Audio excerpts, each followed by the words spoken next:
Welcome to another Fireside Chat. My name is Irwin Oostindie, and very special guest today, Dennis Thomas. Welcome, Dennis.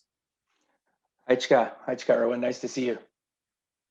Well, we've got a chance to go into detail, and we often chat about Takaya Tours and the incredible work that you're doing. We talk about Maplewood Flats, and we earlier in 2020, you were at our annual general meeting of the Wild Bird Trust, and you spoke with Chantal Spicer about co-management of lands in and around Burrard Inlet. So we've covered a lot of topics over the last year, and we've worked together for several years. But today, I guess, is a special chance for fans of Takaya Tours and for members of the Wild Bird Trust and people who are interested in learning about decolonizing and doing that in a place-based way, right? Learning about where we live, where we spend our time, not just during COVID lockdown, but all the time, thinking about what are we doing here in what we call Vancouver, but is really traditional lands of the Tsleil-Waututh, Musqueam, Squamish, and in particular with our responsibilities in our community that we come together here at Maplewood Flats. It's critical that we think about Maplewood Flats not as a recent place where we look at birds and we appreciate nature, but we actually think about it more as lands that your ancestors stewarded for thousands and thousands of years, time out of mind. So great to have you here today to delve into that with me. Yes, we'll do. And thanks for that little synopsis of the conversation. Yeah, looking forward to it. So yeah, I got a lot of great cultural knowledge of this area and some place names and, the purpose and intent of why we gathered around the shorelines, mud flats, creeks, rivers. These were our places. These were our traditional village sites. And some people nowadays might look at just Kate's Park as Kate's Park. But to my ancestors, it's Whawawachin. So there's a lot more deeper understanding, even with the mudflats. There's a traditional name around here as well. So I'm looking forward to discussing a little bit more. Yeah, even you mentioned Kate's Park back in 1990 when I started the Under the Volcano Festival there. We did something fairly radical at that time. That's 30 years ago, but we put on our posters Kate's Park / Whawawachin, and we put things like instead of putting North Vancouver, we put Tsleil-Waututh Nation, and that was really provocative. People were like, well, "What is that? Where is that? What is this type of doing language, this place naming?" But now it's normal. 30 years ago, it was not normal for settlers to be doing that. Correct. Yeah, and kudos for that, because for what you did, and you're forward thinking, and you understood the values of what it means to our people, and within 30 years. A lot has changed, and I know that there's certain areas in this country that probably aren't progressive. So at least we're taking steps in the right direction for a better societal understanding of the local history. That's what we want. Yeah. Right? In high school, I learned one page about my people. One page. Yeah. Right. And probably years before me, there's no pages. Right. But now it's a whole book, and it's a whole outdoor recreational live in the experience of an Indigenous tourism product that can provide that authentic experience and cultural understanding. So yeah, it's been amazing since I graduated to now. And it's, knowing that my kids that are in elementary right now are learning our songs, are learning our place names, are learning the real history of the local Indigenous peoples. Yeah. So I'm glad that it's making that right direction. We're normalizing it, but we have to look at our the people who've come before us. Like I learned a lot from Bobby George. I learned a lot from Leonard George. I know Leonard George was also your boss, so he was a mentor to both of us actually. So his innovative way of seeing the Tsleil-Waututh within this urban environment, but kind of looking at opportunities and thinking ahead and making plans. And I think that's I guess what we're gonna lay out some of that today. What Takaya is doing with the Maplewood Flats. And I'm hesitating saying Takaya because I used to say Takaya Tours. So maybe let's introduce to our viewers what that gorgeous shirt is that you're wearing. Well, first, just for the regular the people that are online watching this, my English name is Dennis Thomas, and my ancestral name is Whonoak. and I'm a registered band member of the Tsleil-Waututh Nation, but my blood lineage and genealogy actually goes back further than just one nation. So I'm actually a lot of Squamish Nation, Kwakwaka'wakw, and a little bit of Polynesian, Hawaiian, and Welsh and English. It just really gives me good feelings inside to speak openly and spiritually and proudly about what we're doing here and what I've been able to accomplish with Takaya Tours, now Takaya. So we just celebrated, unfortunately, because of COVID last year. Last year was our 20th anniversary for Takaya Tours in the Indigenous tourism space, right? Yeah. We were like the four. We were like the trailblazers back in 1999/2000 when we first started.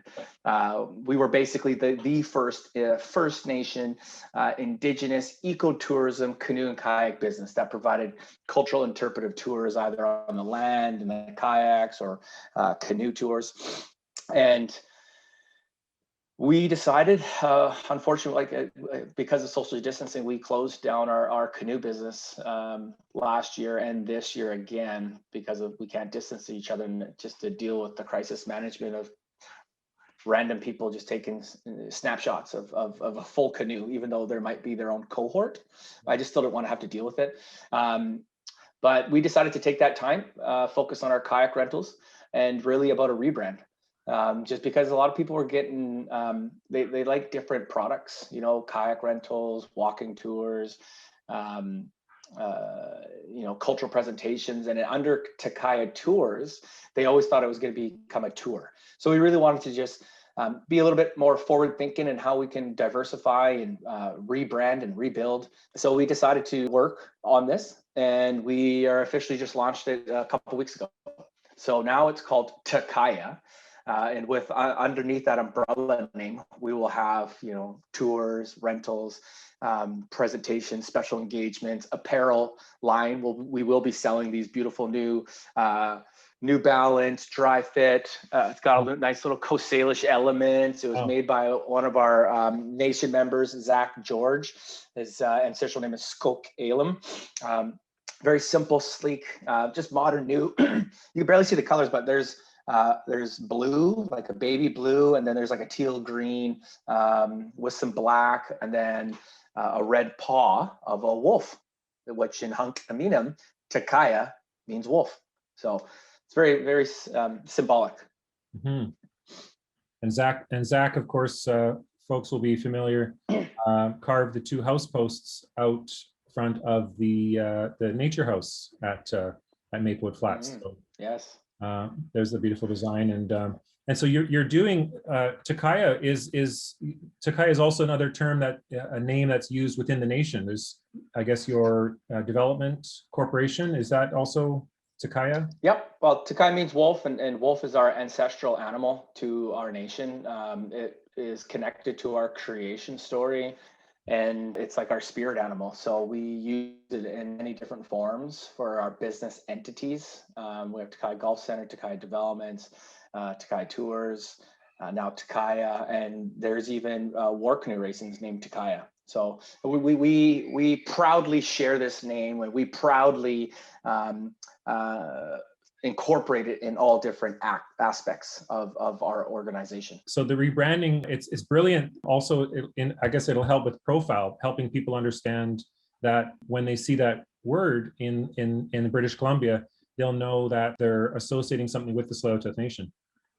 Correct. Well, the thing is this is a Coast Salish word, right? A Hunk Aminum word, and there are over 50 odd Indigenous communities. Oh, there's my kid. Great. I'm on a call, sweetie. Come on. I'm on a call. Oh my gosh. There you go. This is my lovely daughter, Oakland, everyone. Okay, there's a spider. Danica. Yeah, I'm recording an interview. No, you. Okay, let's go. Okay, sure.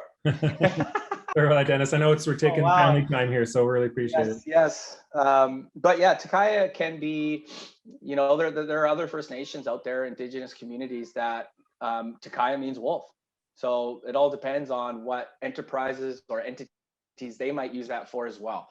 But with this logo, with the word, a lot of people will be able to know it's Takaya Tours from the Tsleil-Waututh Nation. Yeah. You know, we were the first Indigenous business out there in the tourism sector. So we continue to hold that market. So I'm going to apologize now. My kids might come in again. So let's go on to the next question. We're trying to meet you halfway, I guess. You know, you've done this extraordinary work in Brard Inlet, at Belcarra, Tumtumetum, and teaching thousands and thousands of visitors and locals about your territory and your lands and waters. And part of your lands and waters are the lands and waters that the Wild Bird Trust of BC caretakes. We have a lease with the federal government to 2041, and we're in a process of decolonizing this area, Maplewood Flats. Mm-hmm. And it's important work, and it's work that we wish we'd done years before, because I know Leonard, I was just mentioning Leonard George earlier, you know, 1971, he said on camera to a National Film Board crew how he wished that the Tsleil-Waututh kids could grow up learning and learning about nature at Maplewood Flats, because at that time, Maplewood Flats might have become a marina and a shopping mall. And nothing happened. I mean, the Tsleil-Waututh didn't resume jurisdiction, and it didn't become a shopping mall. Eventually, years later, 20 years later, it would become a bird sanctuary. And now we're in the process of recognizing that that was a mistake, that in fact, the Tsleil-Waututh should always have been having this land. These are lands right in the heart of your land, of your territories, and just meters away from where your ancestors are buried. It's your lands. Let's be honest about that. And it's only the mistake of colonialism that we presume jurisdiction. But that as an initial statement, the work that we're doing is the exciting work, and not lamenting on the past. We're actually trying to reconstruct and repair and redress. And one way we're doing that is working with you to host your business at the Flats. And so I'm really thrilled that you've agreed to allow us to host your visitors at Maplewood Flats and give people a different experience around Tsleil-Waututh knowledge and ecology. This is that's good. That's great. Well, like I said, even 20 years ago, no one really wanted to do business with First Nations. Even 30 years ago, no one wanted to do business with Indigenous peoples. You know, we were still stuck in that jar, that corner in society, where people were had these preconceived notions of who we are, and let alone we've been trying to fight for 170 years of telling people how we live, how our society works, how our Indigenous worldviews are what lead us to success, happiness, community, a sense of pride. You know, the Indigenous individual Western way of thinking has, in a way, created a very large gap in society, social well-being. And Takaya Tours and our Indigenous views and are now finally, people are starting to realize, wow, okay, this is how society works. You know, like we put the sort of the emphasis on how our village sites used to be, right? Every single part of a village site had an important role to play within that community and with that village. Not one was better than the other. We all had our own roles, and we had a center within our village sites that where we shared knowledge around a fire pit. You know, when we associate fire, it helped cook our food, but it was also an area of warmth. It was an area of we call transfer of knowledge. You know, and that's how our history survived for thousands of years orally, is my grandma, my nanny, and my papa telling me stories of when they walked on the mud flats. I remember as a kid, when I was 3-5 years old, I was walking on the mud flats and hand picking crabs, Dungeness crabs, hand picking them, even with a pitchfork, putting them in a bucket, picking up clams. I remember that, right? And unfortunately, because of pollution within the water, we can no longer do that. Right, it's a sad thing, but I know that the work that Wild Bird Trust and our nation, just being really active stewards of this area, and it's so amazing to see society at large finally understanding and acknowledging the true history. and organizations like Wild Bird Trust being the leaders in that in a way. Right. And so I'm really happy that we have this partnership now with Wild Bird Trust, and we're going to be conducting walking tours. And then we have this beautiful viewpoint of the mud flats. I was just there a few days ago, and I was just in awe because I'm like, wow, especially when the tide goes out. We have a saying, when the tide goes out, the table is set for dinner. Right. Like, hello, that's awesome. And yeah, just really looking forward to making this go a bit further. And the things that we can do, just looking at some of the diagrams about that, instead of just planting random quote unquote native plants from our Coast Salish plant nursery we have at Maplewood Flats, which is a great place for people to pick up native plants for their balconies or for their yards.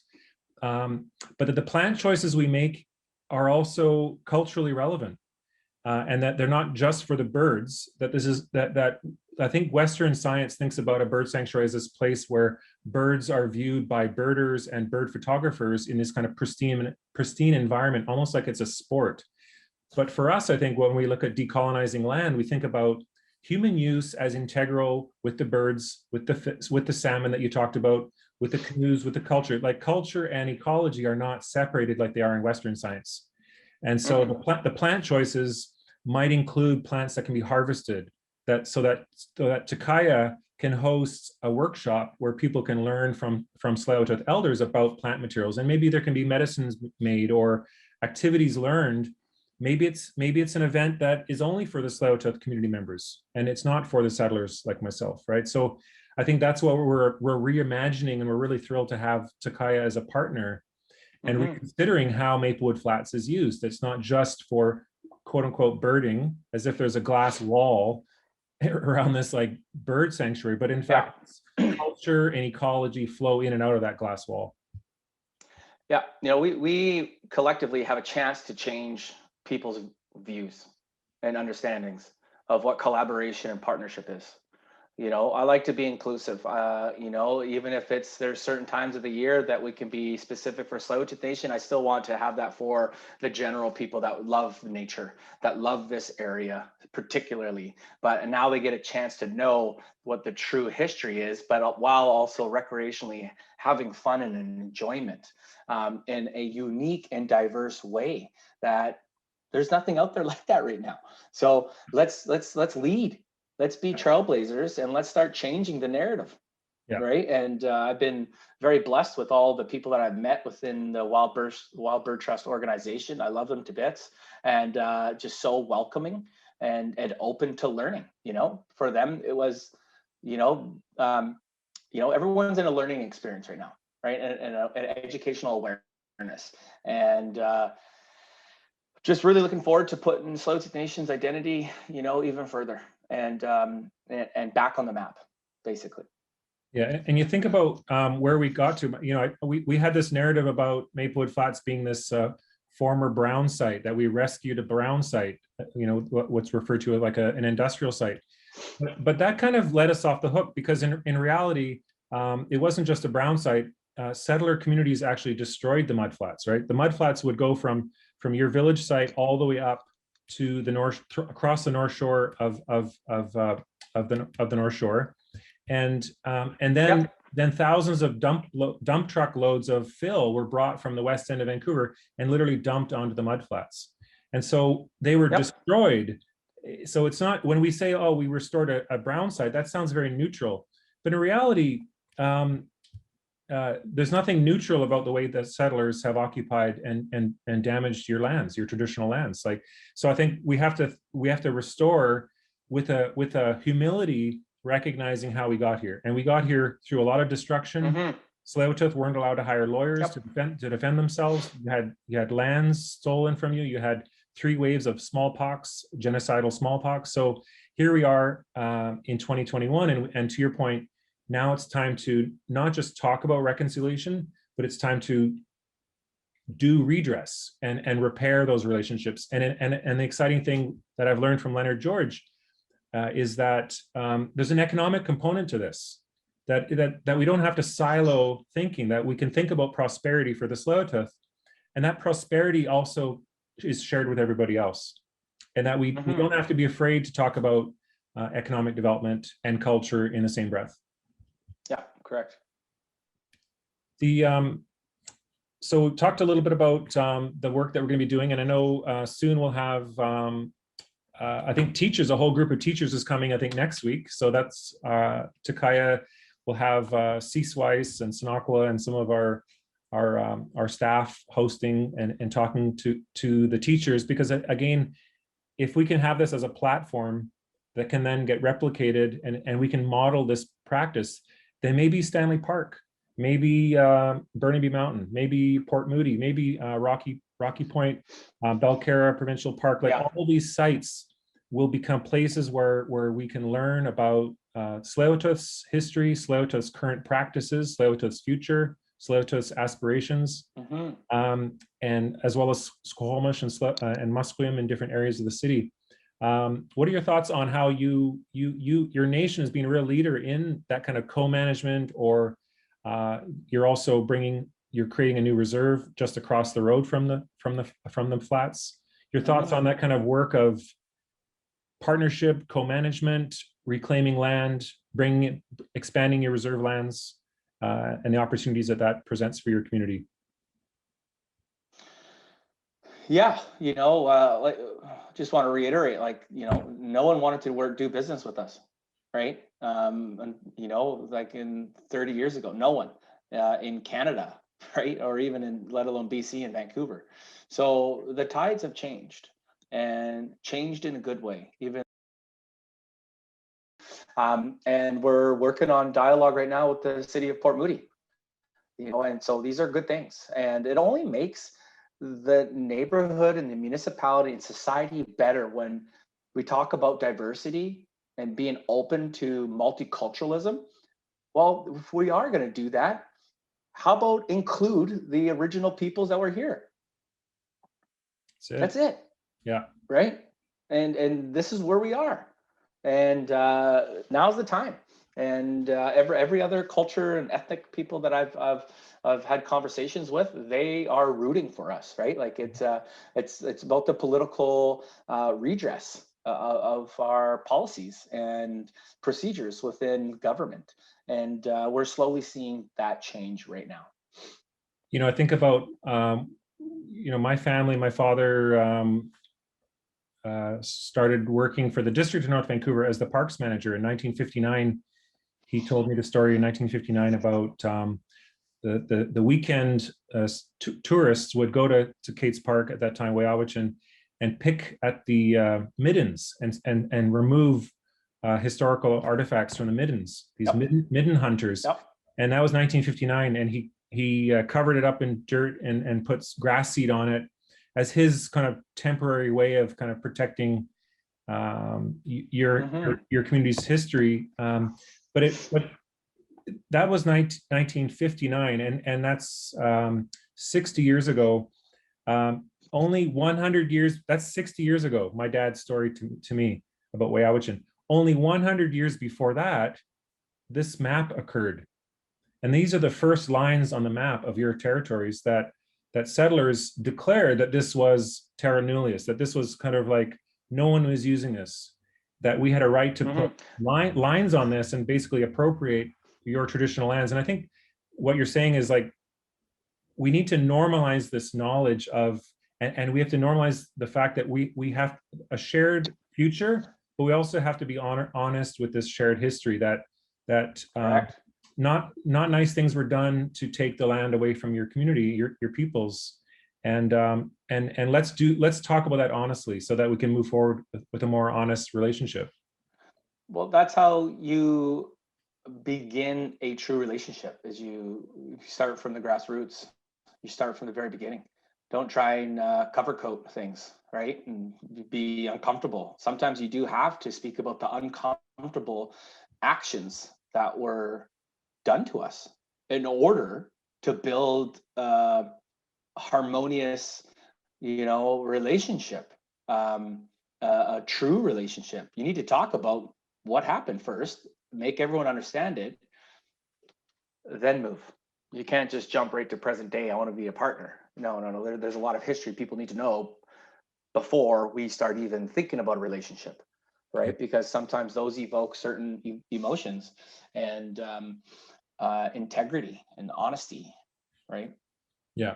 So yeah, here we are, and a lot of people are open. There's a couple different programs out there. There's a blanket ceremony where people are actually really learning the true effects of oppression in residential school, and the different acts by the political and federal governments that prohibited us from succeeding and progressing. But now we're here in the 21st century. I'm not a Gen X or a millennial, I'm a zennial. That little 5-year break in between when I went into high school and there's no pagers, there's pagers or something like that. Within a year and a half, there's cell phones, and so it's just things have changed, right? And I'm just happy to be where I am in life, where I am with my nation, where I am with culture, and owning my own identity. And I just hope to continue what I've learned and absorbed through late Uncle Leonard, my director, my past leadership, my current leadership, and any other knowledge holder that I've ran into. It's so important that we absorb all this stuff, because it only makes you more whole. It makes you better when you have so many different perspectives on life and nature and being. I can look at this map, this photograph, Dennis, and I can name and I can describe to you the street names and the neighborhood names that the municipality has declared it, and the mountain titles and the valleys. They're all colonial names, and I think that's something that we can do as well. Like in 1995, Tsleil-Waututh and the District of North Vancouver started co-managing Kate's Parkway, Awichin. It was the first time a municipal government in BC entered a co-management agreement, 1995. So that's 25 years ago.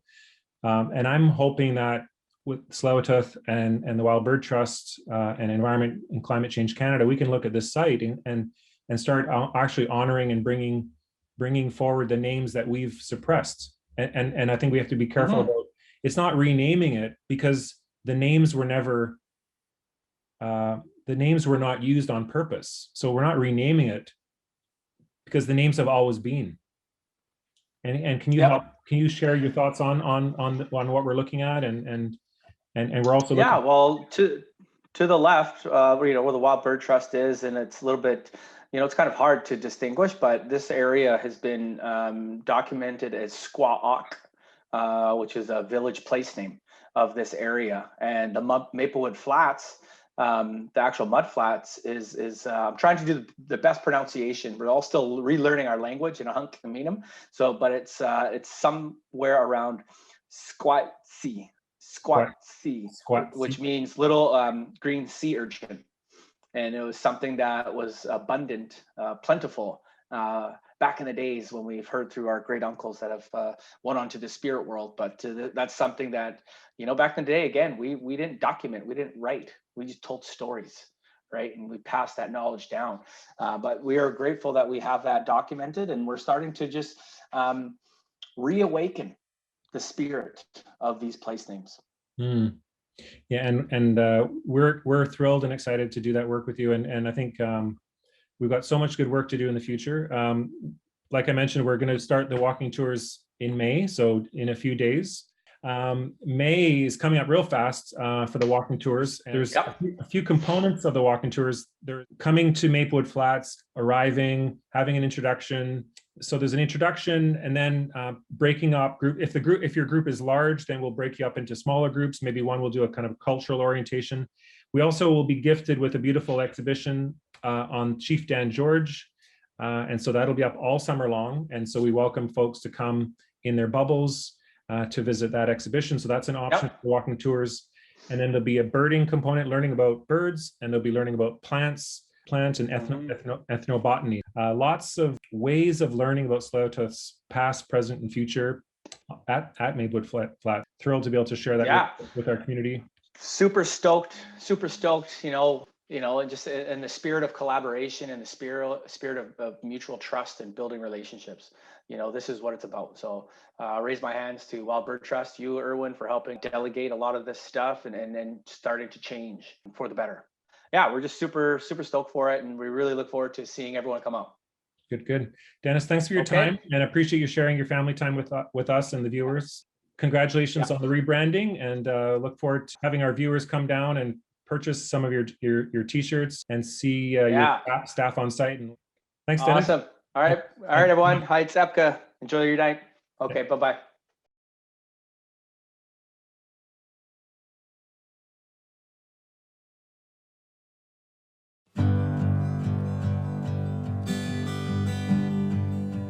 These are the Maplewood Flats, here on the unceded lands of the Tsleil-Waututh and Coast Salish people, home to over 250 wild bird species and dozens of other wildlife. As the last conservation lands on the Burrard Inlet, these flats are a crucial ecosystem and home for these birds. Birds such as the osprey, whose nests are often built out over water on top of poles such as these, and the purple martin, who often nest in constructed bird nests and enclosures. These are just a few of the many birds that the Wild Bird Trust of BC helps to protect. By restoring and protecting the surrounding areas, they provide a sanctuary where these animals can thrive. During difficult times like these, they rely on public support more than ever.